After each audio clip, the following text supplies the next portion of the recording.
Madami nagsasabi na matataba daw yung mga pusa sa bahay. Siguro dahil bukod sa malalakas silang kumain ng isda, nakakatulong din sa additional na nutrients nila ang pag-iinom ng gatas araw-araw. Nagkakaroon din kasi sila ng appetite sa pagkain tsaka gumaganda yung coat nila after nila tuloy-tuloy na umiinom ng gatas. So bali itong Pet's Milk na palagi kong binibili, lactose free siya kaya safe siya ipainom sa mga pusa at aso. Kasi nga 'di ba yung mga dogs and cats bawal sila sa gatas na inainom nating mga tao. Kaya itong Pet's Milk recommended siya sa mga pasaway nating mga alaga kasi safe siya ipainom sa kanila. So bali dito naghihingi pa yung mga yan eh.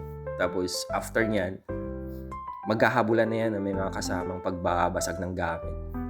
So bali bili na kayo guys, meron akong yellow basket dyan or link, click nyo na lang. Salamat!